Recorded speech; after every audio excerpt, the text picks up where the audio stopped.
And you are listening to Widsith and Dior present on Phonic FM at 106.8 online and obviously on the dial. And we have been introducing, over the last hour, our book, Poorlock the Warlock, the book that we will serialise over the next few weeks or months, reading 5 minutes at a time. My good colleague Widsith will now tell you a little bit about Poorlock, her book. Poorlock the Warlock and the Indigo Swan by S.V. Wolfland, and it's a historical time travel adventure, and that's putting it baldly, for everyone with a reading age of over 11 really. And Poorlock lives on Dunkery Beacon on the top of Exmoor, and when his quiet life is invaded by the return of his mischievous twin dwarfs, Fag and Rag, collectively called the Mitzies. And they go and see an old friend who sends them on a quest to find a feather of the mythical Indigo Swan. And this is a journey which takes them on a trip through the solar system to the Moonchild, where they meet the fifth-dimensional swan, who strikes a hard bargain with them. They can have a feather, shed only 1 millennia, but only if they agree to destroy the only record of it in written human history. So back they go to the 2nd millennium BC Mesopotamia to seek and destroy a tablet from the Epic of Diamonds, which is the Epic of Gilgamesh, and where Poorlock has to fight a magical scientist duel with an ancient Babylonian priest. Fag gets thrown to the lions, then they get catapulted forward in time to Anglo-Saxon Exeter to hunt for the feather now used as a quill and the stolen Exeter book, where their search takes them to York, where Rag gets kidnapped and a deadly confrontation with savage Vikings ensues. Will they manage to break the clay tablet and find the swan's feather and save the Exeter book? Tune in each fortnight to find out in Poorlock the Warlock and the Indigo Swan, the radio serial. Do you want to begin then? Well, this is episode 1. It starts as with the best of children's stories, like The Wizard of Earthsea and The Hobbit. It starts more childish than it carries on, and then it kind of it takes up kind of page 30 onwards, which like The Hobbit and The Wizard of Earthsea, both of whom were some of its inspirations. I'm not claiming it's anywhere near as good as those, of course, or in any way similar to them. Right. Oh dear, but it does follow that pattern of getting more serious later on. Chapter 1. "All right, for heaven's sake, I'm coming," shouted Poorlock the Warlock up into the darkness. A distant bell had rung, the nearest one to where he now was in the corridor outside his study. He wondered who could be ringing so frantically. He toiled up the long, shadowy passages and finally came at last to a hidden alcove. He drew aside the curtain of tangled but very clean and unlit-filled vines and ivy and opened a door in the rock, all the time the bells still clanging wildly. And out onto the sunny portals he looked, the moor rolling away before it, and who should be standing there but a pair of upright, almost identical figures, somewhat on the short side, dressed in leather breeches and cotton tunics, hats at crazy angles, dusty shoes, and with impossibly wide and hilarious grins on their almost identical faces. It was the Mitzies. "Well, hello, Poorlock, here we are again, we're back," they chorused. So you are indeed. Well, you had better come in, my friends," he said, opening the door and groaning inwardly to see the hidden bell pull trailing along the sculpted turf outside his home. He shut the door, and little by little the twins' eyes grew again accustomed to the underground darkness of their old home. They had been away, and Poorlock had been enjoying a startling degree of peace and tranquillity in his life, but now they were back. And so, my small friends, how was your sojourn?" "Oh, what, Poorlock? What was that you said?"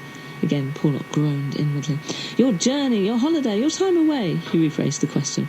"Well, we saw all sorts of strange things, all kinds of tall trees you don't get near the sea," they said, one beginning the sentence, the other finishing it.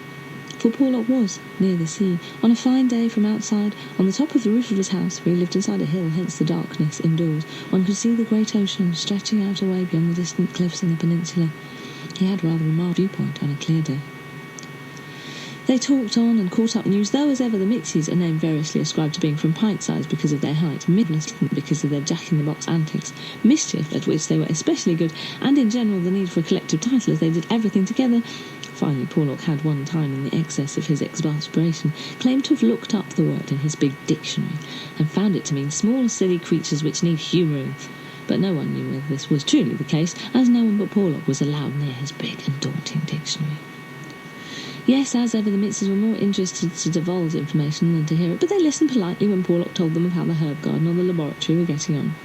Doubtless they would be making their own reconnaissance to the larder in the kitchen later. They had They'd been away some 3 months, and Poorlock had got into some wonderfully antisocial habits, or so they were from the Mitzies' point of view. He'd taken up to getting up at 9 and making his own breakfast, not serving theirs promptly at 8:30 first. He had taken to going for long, difficult, solitary walks after lunch on Tuesdays and Thursdays and Sundays, nasty, muddy walks with boulders in the way, hedged in by brambles and nettles, and most evenings, all except Saturdays, he now spent either working in his study, very dull, or sitting in silence, staring into the fire in the great armchair in the drawing room. My, thought the Mitzies, he must need cheering up and livening up a bit. He must have been very lonely without us, said Rag when they were alone in the room which they shared. He's so silent, it must have affected his spirits a good deal, agreed Fag. What had never occurred to them was that Poorlock might actually have been enjoying peace and quiet, knowing what was in the larder when he came to cook his dinner, for instance, or not having to chatter half the time. But they had not the faintest inkling of that being the case. Their own lives were a cascade of occurrence and noise, and they couldn't imagine anyone liking sitting still. Be that as it may, the Mitzies decided that Poorlock must need cheering up and a bit of excitement, and who better placed to provide it than themselves? It was 11 in the evening Poorlock had gone to bed, so the Mitzies, for old habits die hard, had slipped down to the larder, though they had had a perfectly well-sized supper and, technically speaking, had gone to bed hours ago themselves. "Wonderful cheese!" exclaimed Rag. "Well, so delicate, I wonder where he got it from," replied Fag. And while they were eating away, quite careless of exactly how much cheese and how many crackers they were consuming, it was there that they began to hatch a plan. A cheering up Poorlock sort of plan. "Now's the time, what shall we do?" said Fag through a mouthful of crunching crackers. "Was there? Where does he keep his pickle these days? That's what this cheese needs, or a relish or something. What about this plan? I'll think better with pickle and my cheese. We both will." "True," agreed Rag on a moment's reflection. "Now, where does he keep the stuff?" And Fag began climbing up the kitchen cupboard, his foot on a stool, and then onto a chopping board on the shelf above, until he stood on the surface and could reach a wall cupboard.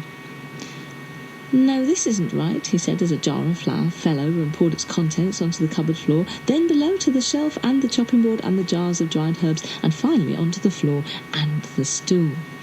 "Ah," he commented, only a little disconcerted.